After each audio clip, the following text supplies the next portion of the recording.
दापुर नाम का एक छोटा सा अविकसित गांव था। गांव का विकास नहीं मतलब गांव में रहने वाले लोगों का विकास नहीं। इस गांव में कुछ 3-4 परिवार थे जो थोड़े बहुत खानदानी थे। बाकी सब मेहनत मजदूरी करके अपना जीवन गुजारते थे। इसी गांव में दीना नाम की एक विधवा औरत रहती थी। रहने के लिए छोटा सा घर था। 2 बच्चे थे, शायद एक 5 साल का और दूसरा 3 साल का होगा। दीना का पति बहुत मेहनती था।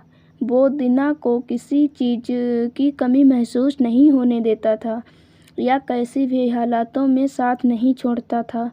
कैसी भी परिस्थिति हो दोनों साथ मिलकर सपना पूरा करते थे। पर कौन जाने किस पर कौन सा अनर्थ कब आ जाए। दीना के आजीवन में ऐसी घटना घटी। उसी घटना ने दीना के पति को दीना से छीन लिया। दीना को पति के गुजरने के बाद ऐसा लगने लगा कि मैं जिंदा तो हूँ पर मुझ में जान परिवार नहीं। चलाने के लिए अब दूसरा कोई नहीं था सिवाय दीना के। इसलिए कि कैसे भी करके दीना ने अपने बच्चों के खातिर खुद को उसी दुख से अलग किया। कुछ दिन बाद घर में जो था वो समाप्त हो गया। अब खुद क्या खाए और अपने छोटे बच्चों को क्या खिलाए, ये समस्या उसके सामने खड़ी हो गई। बच्चों के लिए दीना को अभी कुछ काम करना ही था। इसलिए दीना अपने दोनों बच्चों को साथ में लेकर जहाँ काम मिलता वहीं जाया करती थी और दिन भर मेहनत करके जो भी मजदूरी मिलती उससे अपना और अपने बच्चों का पेट भरती थी। ऐसा ही समय बीतता गया और चलता रहा। लेकिन एक दिन दीना को शरीर में थोड़ी सी कमजोरी महसूस होने लगी। फिर भी वह काम पर गई। उसे 1-2 दिन दीना काम पर जाती रही, लेकिन उसकी शरीर की कमजोरी कुछ ठीक नहीं हो रही थी बल्कि और बढ़ती जा रही थी। ऐसे में काम पर जाना दीना के लिए कठिन हो गया। दीना बहुत चिंतित रहने लगी। अगर काम पर नहीं गई तो मेरे बच्चे भूखे मर जाएंगे। उसी चिंता ने दीना को और कमज़ोर कर दिया। इतनी कमज़ोरी कि उठने बैठने के लिए लकड़ी का सहारा लेना पड़ता था। इस कारण उसके बच्चे भूखे मर रहे थे।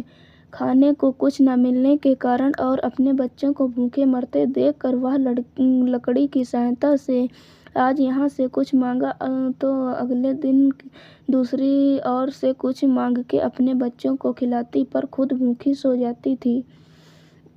ऐसे ही एक दिन वह खुद जा ना सकती थी, इसलिए अपने बच्चों को समझा के खाने के लिए कुछ मांगने के लिए गांव में भेज देती है। समय बाद बच्चे 2 चपाती और थोड़ी सी सब्जी लेकर लौटते हैं।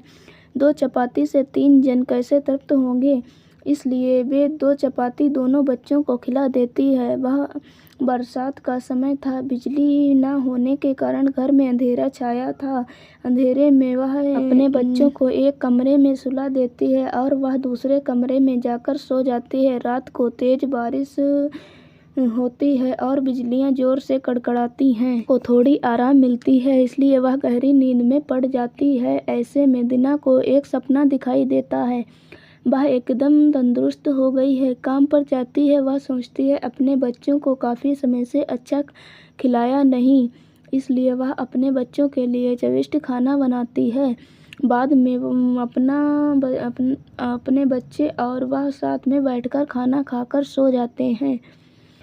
आगे सपने में दीना ने देखा उसके बच्चे जिस कमरे में सोए हुए थे उस कमरे का छत गिरकर उसके दोनों बच्चे मर जाते हैं। सपने में से दीना एकदम उठकर खड़ी हो जाती है। जान में जान आ जाती है और अंधेरे में ही वह अपने बच्चे के कमरे की ओर चल पड़ती है। कमरे में जाकर अपने बच्चों को देखकर दीना चैन की सांस लेती है। उसी समय दीना को शरीर में ज़्यादा कमजोरी महसूस होती है, जिससे वह नीचे गिर जाती है और फिर वहाँ से उठ ही नहीं पाती है।